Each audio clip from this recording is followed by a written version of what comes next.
Piers Morgan has destroyed careers on live television for over 20 years. Prime ministers, celebrities, athletes, activists, he's humiliated them all with his aggressive interview style and his complete unwillingness to back down from any fight. In 2 decades of broadcasting, he's never apologized to a guest, never admitted he was wrong, never lost control of his own show. Until November 2023, when Conor McGregor walked into the studios of Piers Morgan Uncensored in London and said 15 words that broke him. 15 words that made Piers Morgan, the man who prides himself on never showing weakness, sit in complete silence for 12 seconds before muttering the 2 words he swore he'd never say on his own program: "I'm sorry." This is what happened when the ultimate provocateur met someone who refused to be provoked. To understand why this moment shattered Piers Morgan's carefully constructed persona, you need to know 3 things. First, Piers Morgan is arguably the most divisive figure in British media. Former newspaper editor, former CNN host, current host of Piers Morgan Uncensored on Talk TV. He's built his entire brand on being brutally honest, politically incorrect, and absolutely relentless. He famously stormed off his own show when challenged about Meghan Markle. He's been fired from newspapers for fabricating stories. He's been sued, criticised, and cancelled multiple times. But he always comes back, louder than before, because controversy is his currency. Second, Conor McGregor had been scheduled for the interview for months. His team had negotiated specific topics, off-limit subjects, the usual pre-interview agreements. But anyone who knows Conor knows that the moment he sits down, those agreements become meaningless. He's going to say what he wants to say. Third, Piers had been publicly critical of Conor for years. On Twitter, in columns, on his shows, he'd called Conor everything from a thug to a has-been to a publicity-seeking fake. And now, in November 2023, they were finally in the same room, and only one of them was going to walk out with their credibility intact. The Piers Morgan Uncensored studio in London is designed to be intimidating. Dark background, dramatic lighting, Piers sitting behind his desk like a judge, the guest positioned slightly lower, slightly to the side, always at a psychological disadvantage. It's intentional. Every aspect of the set is built to give Piers control, to make his guests uncomfortable, to keep them on the defensive. Conor walked in wearing a custom 3-piece suit, emerald green with gold accents, looking like he'd just closed $1 billion deal. He sat down with the casual confidence of someone who'd been in far more hostile environments than a television studio. Piers, wearing his signature dark suit and that smirk he always has when he thinks he's about to dominate an interview, opened with pleasantries. "Welcome to the show, Conor. Great to have you here." "Thanks for having me, Piers." Conor's Dublin accent was thick, his tone polite but with an edge underneath. The first 10 minutes were routine. They talked about Conor's recent fights, his business ventures, his training regime. Piers asked predictable questions, Conor gave articulate answers. The audience, about 50 people in the studio, watched with anticipation. Everyone knew this civility wouldn't last. And then, exactly 12 minutes in, Piers made his move. "Conor, let's talk about something I think a lot of people wonder about," Piers said, leaning forward with that expression he gets when he's about to go for the kill. "You've built this image as this tough guy, this fighter, this warrior. But outside the octagon, you seem to get into a lot of trouble. Bar fights, phones getting smashed, all these controversies. Some people say you're not actually tough, you're just a bully who picks on people who can't fight back. What do you say to that?" The studio audience murmured. Conor's expression didn't change. He just looked at Piers, completely calm. "Is that a genuine question, Piers, or are you just trying to get a reaction?" "It's a genuine question," Piers said, that smirk widening. "Because from where I'm sitting, genuinely tough people don't need to prove it by attacking civilians in pubs." Conor nodded slowly. Interesting perspective, especially coming from you. Piers's smirk faltered slightly. What's that supposed to mean? It means, Conor said, his voice still calm, but now carrying an unmistakable weight, that you've spent your entire career attacking people who can't fight back. Journalists, celebrities, regular people whose lives you've destroyed with stories in your newspapers. So maybe before you call me a bully, you should look in the mirror and ask yourself what that makes you. The studio went completely silent. Piers's face hardened. That's completely different. Journalism is about holding people accountable. Is it, though? Conor's tone was still measured, still controlled. Because from what I remember, you were fired from the Daily Mirror for publishing fake photos of British soldiers allegedly abusing prisoners, photos that turned out to be completely fabricated. That wasn't journalism, Piers. That was a lie, and it damaged real soldiers, real families, real lives. So tell me again about accountability. Piers's face had gone red. His usual composure was cracking. Those photos were provided to us by a source we believed to be reliable. We made a mistake, yes, but we apologized and moved on. Did you, though? Conor leaned forward now, his intensity increasing, but his voice never rising. Because I did some research before I came here, Piers, and I couldn't find a single public apology from you to those soldiers. I found excuses, I found blame shifting, but I didn't find an apology. The camera captured Piers's face in excruciating detail. He was sweating slightly, his jaw was clenched. Conor wasn't finished. And let's talk about phone hacking, shall we? During your time at the Mirror, there were allegations, credible allegations, that your paper was involved in hacking the phones of celebrities, crime victims, even the families of dead children. And when you were asked about it under oath, you gave very careful answers, very lawyered answers, never quite admitting it, never quite denying it. Piers tried to interrupt. That was never proven. It was proven, Conor cut him off sharply. Your paper paid out millions in settlements. Journalists went to jail. The entire operation was shut down. And you claim you knew nothing? You were the editor, Piers. Either you're complicit or you're incompetent. Which is it? The audience was transfixed. Some looked uncomfortable. Others were nodding. Piers Morgan, the man who had spent decades putting other people on trial, was now the one being cross-examined, and he was losing. But Conor still wasn't done. He leaned back in his chair, his expression now almost pitying. So let me get this straight, Piers. You hacked the phones of grieving families. You published fake photos that damaged soldiers. You've been fired from multiple jobs for ethical violations. And you have the audacity to sit here and call me a bully for getting into a bar fight. Do you hear yourself? Piers sat frozen for a moment. His mouth opened and closed. No words came out. For perhaps the first time in his broadcasting career, Piers Morgan had no response. The silence stretched on. 5 seconds, 8 seconds, 10 seconds. The producer off camera later said they considered cutting to commercial, but were too shocked to move. Finally, Piers spoke, his voice quieter than usual, lacking its typical confidence. Look, I've made mistakes in my career. I've admitted that. Have you? Conor's response was immediate. Because I just asked you about phone hacking and you said it was never proven. I just asked you about the fake photos and you blamed a source. That's not admitting mistakes, Piers. That's deflecting. That's what politicians do when they get caught. Piers's face was cycling through emotions now. Anger, defensiveness, and something that looked uncomfortably like shame.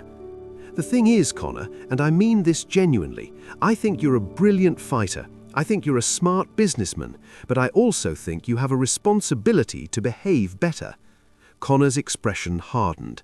And I think you have a responsibility to stop judging people by standards you've never met yourself. You sit here every night and you tear people apart. You question their character, their integrity, their morality. But when someone questions yours, you hide behind excuses and legal technicalities. That's not journalism, Piers. That's hypocrisy. The camera zoomed in on Pierce's face. He looked genuinely rattled now. His usual swagger was gone. "Okay," he said quietly, "maybe you have a point." Conor shook his head. "No, Piers, not maybe. I do have a point, and you know it. Otherwise, you wouldn't look like you're about to have a panic attack right now." There was a long pause. Piers took a drink of water, his hand slightly shaking. The audience was completely silent, watching this unprecedented collapse of a man who had built his career on never backing down. Then Conor delivered the blow that would end the interview and go viral within hours. "You know what the real difference between us is, Piers." Conor's voice was quiet now, but it carried through the studio like a verdict. "When I fuck up, I own it. I don't hide behind editors or sources or lawyers. I say, yeah, I did that. It was wrong. I'll do better. But you've spent your entire life destroying people and then acting like you're the victim when someone calls you out. You hacked the phones of dead children's families, Piers, and you've never properly apologized for it." The room seemed to freeze. That sentence hung in the air like smoke. Pierce's face went pale. His mouth opened, but no sound came out. The audience was stunned. Even the camera operators stopped moving. Conor stood up slowly, adjusted his jacket, and looked down at Piers. "I came here thinking we'd have a conversation, but you can't have a conversation with someone who won't tell the truth. So I'll tell you what. You take your time, you figure out who you want to be, and maybe someday we can try this again." He turned toward the door. "Wait." Pierce's voice was barely a whisper. Conor stopped but didn't turn around. 12 seconds of complete silence, the longest 12 seconds in British television history, and then, so quietly that the audio engineers had to boost it in post-production, Piers Morgan said the two words he'd never said on his own show: "I'm sorry." Conor turned around, looked at him for a long moment, then nodded once. "It's a start, Piers." And then he walked out. The moment Conor left the studio, chaos erupted. Piers sat frozen in his chair, staring at the empty seat across from him. The producer rushed onto the set, unsure whether to cut to commercial or keep rolling. They kept rolling. The audience didn't know whether to applaud or sit in shocked silence. Most chose silence. "Piers, are you okay?" the producer asked off camera. Piers nodded slowly, but his eyes were unfocused. Yeah. They cut to commercial. During the break, multiple people who were present said Piers sat completely still, not speaking, not moving, just processing what had just happened. His team tried to brief him on how to continue the show, but he waved them off. When they came back from commercial, Piers addressed the camera directly, his voice different now, lacking the usual bravado. "Well," he said with a forced laugh, "that didn't go as planned. Conor McGregor just walked off my show, and frankly, I can't blame him." He paused, seeming to wrestle with something internally. "Look, I've spent my career asking tough questions, holding people accountable, not backing down from difficult conversations. But what Conor just did to me, that was me getting a taste of my own medicine, and it didn't feel great." Another pause. He made some valid points about my past, about things I've deflected or minimized. And maybe it's time I stopped deflecting and actually addressed some of that properly. The show continued for another 20 minutes, but everyone could tell Piers's heart wasn't in it. His usual fire was gone. He looked like a man who just had his entire worldview challenged and wasn't sure how to rebuild it. The clip went viral within 30 minutes. The full interview, only 19 minutes long before Conor walked out, was posted to YouTube and reached 10 million views in 6 hours. By the next morning, it was the top trending topic on Twitter worldwide. The reactions were polarized, but overwhelmingly in Conor's favor. Even people who typically criticized him acknowledged that he'd done something remarkable. He'd beaten Piers Morgan at his own game, on his own show, using Piers's own tactics against him. British newspapers, the same ones that had spent years criticizing Conor, ran front-page headlines. Morgan mauled by McGregor. Piers finally meets his match. The interview that broke Piers Morgan. Columnists who had defended Piers for decades wrote pieces questioning whether he should continue in broadcasting. But the most significant response came from the victims of phone hacking, the families who had their privacy violated by tabloid journalists during Piers's tenure as editor. Multiple families released statements thanking Conor for saying publicly what they'd been saying privately for years. One mother, whose daughter's phone had been hacked, wrote, "Conor McGregor did in 20 minutes what years of legal battles couldn't do. He made Piers Morgan admit he was sorry. Even if he didn't say it to us directly, he finally said it."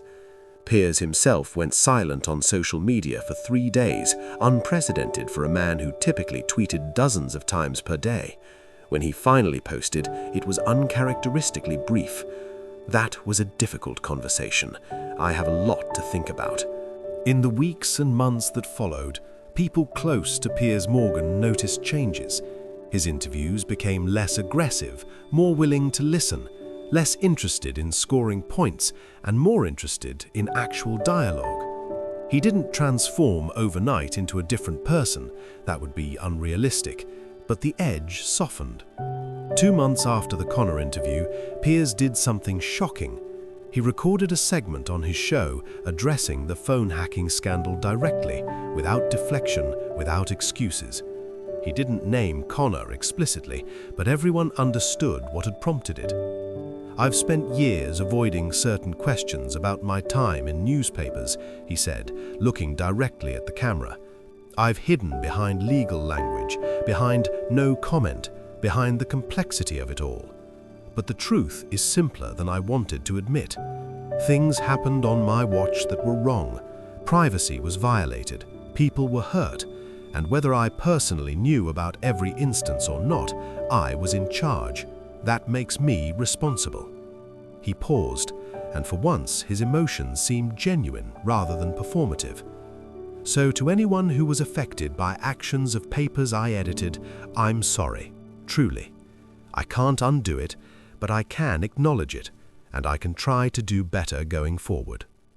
The segment went viral, though not as viral as the Conor interview, but it represented something important. A man who had spent his entire career never backing down, never admitting fault, finally being honest about his failures. Conor never publicly commented on Piers's apology, but 3 months after their confrontation, he posted a photo on Instagram.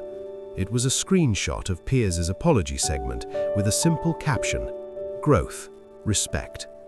Piers replied in the comments, "I learned from the best, or should I say, the loudest. Fair play, Conor." The exchange received millions of likes and was seen as a closing of the circle, proof that even the most public confrontations can lead to understanding if both parties are willing to be honest. What happened in that London studio wasn't just entertainment, it wasn't just a viral moment, it was a reckoning. For years, Piers Morgan had operated with impunity, tearing down others while remaining immune to the same scrutiny. He'd built a fortress of deflection, of legal protections, of public persona that allowed him to attack without consequence. And then Conor McGregor, a fighter from Dublin who never went to journalism school, who had no media training, who was just brutally honest, walked in and dismantled that fortress in 20 minutes.